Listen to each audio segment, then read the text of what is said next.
یہ دنیا رہنے کی جگہ بولو نہیں ہے.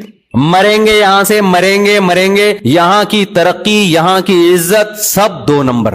پیرس میں نے ولاگ بنایا نا, تو بلڈنگیں دکھا رہا ہوں خوبصورت, تو مجھے خیال ہوا کہ ایسا نہ ہو لوگ اس پیرس کو زیادہ فری کرانا شروع کر دیں.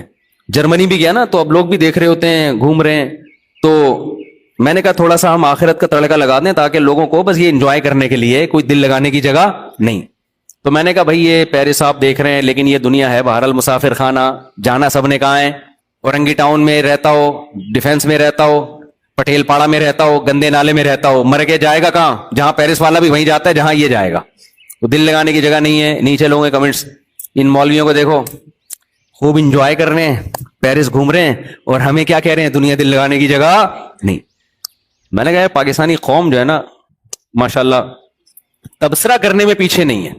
کہہ رہے دیکھو اگر دل لگا, ان کا مقصد یہ تھا اگر دل لگانے کی جگہ نہیں ہے تو کیوں جا رہے ہو پیرس ہے بھائی, اور اگر گئے ہو تو تمیز سے مسجد میں جاؤ, اللہ اللہ کرو, تبلیغ کرو, پتلی گلی سے نکلو. ہمیں یہ بلڈنگیں اور یہ اتنا خوبصورت کیوں دکھا رہے ہو بھائی؟ دل لگانے کی جگہ پہلے تو جانا ہی نہیں چاہیے پیرس آپ کو. یہاں بیٹھ کے پیرس والوں میں بیان ہو سکتا ہے کہ نہیں ہو سکتا؟ تو میرا مقصد اس اعتراض کرنے والے کی بات کا جواب دینا نہیں ہے, یہاں بھی میرا مقصد آپ کا کانسیپٹ کلیئر کرنا ہے. خوب سمجھ لو, دنیا سے محبت کرنے کی اجازت نہیں ہے ہمیں.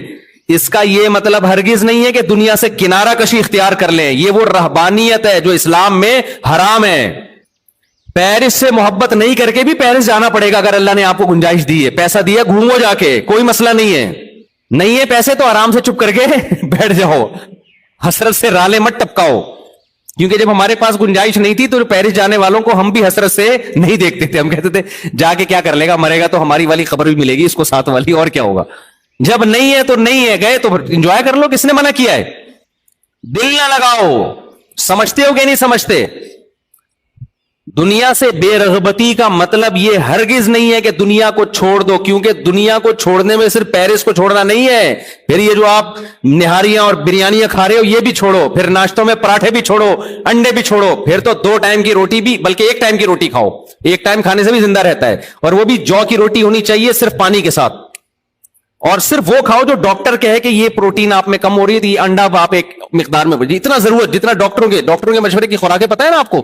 ڈاکٹر جو خوراک بتاتا ہے نا خود بھی نہیں کھا سکتا وہ اس کو پتا ہے, یہ میں نہیں افورڈ کر, کیونکہ ڈاکٹروں کے مشورے کے مطابق تو صبح 2 ہاف بوائل انڈے.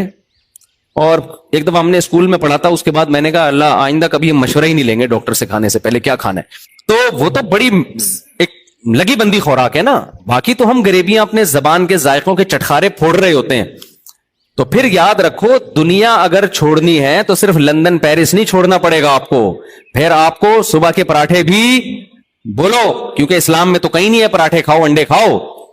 اسلام میں تو پھر یہی ہے کہ یہ تمہاری مرضی ہے, کھانا ہے کھاؤ, نہیں کھانا ہے نہیں کھاؤ. تو ہر چیز چھوڑنی پڑے گی.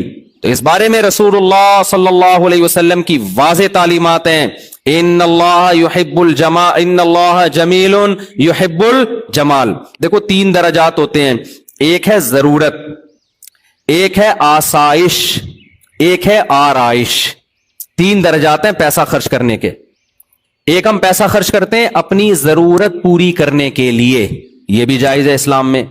ایک ہم پیسہ خرچ کرتے ہیں ضرورت تو پوری ہو رہی ہے, ذرا سہولت میں آ جائیں گے, یہ بھی جائز ہے. تیسرا ہے کہ سہولت بھی ہے لیکن ہٹو بچوں کام نہیں ہو رہا, زینت نہیں ہے, اس کو کہتے ہیں آرائش. مثال کے طور پر آپ کو زندگی گزارنے کے لیے رات کو کوئی چھت چاہیے جہاں مچھروں سے, دھوپ سے, سردی سے, گرمی سے حفاظت ہو. تو اگر ایک کمرے کا بھی آپ کو گھر مل گیا اور اٹیچ باتھ روم مل گیا جس میں بیماریوں کا خطرہ نہ ہو اور صاف ستھری جگہ ہو, تو آپ کی رہائش کی ضرورت پوری بولو ہو گئی. خوراک کے معاملے میں کیا ہے؟ خوراک میں اگر آپ کو 2 ٹائم کی بھی روٹی مل جائے, تھوڑے بہت پروٹین اور کارب ہو, تو آپ کی ضرورت کیا ہو گئی؟ پوری ہو گئی. رہائش میں آپ کی ضرورت 1 کمرہ, 1 اٹیچ باتھ روم, ضرورت پوری ہو گئی. لیکن ٹینشن ہوگی کہ نہیں ہوگی؟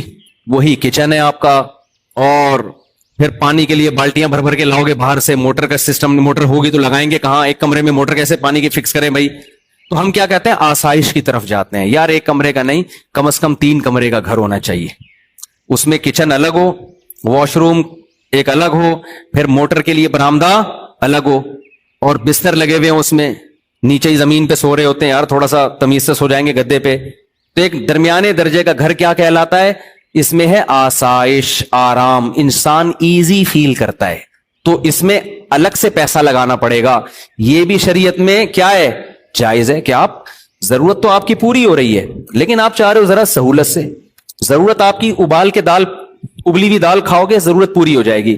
لیکن آدمی کہتا ہے یار تھوڑا تمیز سے بنا لو بیگم, تھوڑا پیاز ٹماٹر کا تڑکا لگا لو, کچھ حلق میں نوالا اترے گا, کوئی مزہ آ جائے تو گورنمنٹ کی طرف سے کوئی پابندی نہیں ہے اس پہ. کیا خیال ہے؟ یہ ہے, اس پہ بھی پیسہ, جب تڑکا لگے گا تو ٹماٹر پیسوں سے آئے گا نا, پیاز بھی پیسوں سے آئے گا, پھر دیسی گھی کا تڑکا لگے گا تو پیسوں سے آئے گا. تو یہ ساری کیا ہے؟ آسائش. اسلام میں اس پہ پیسہ خرچ کرنے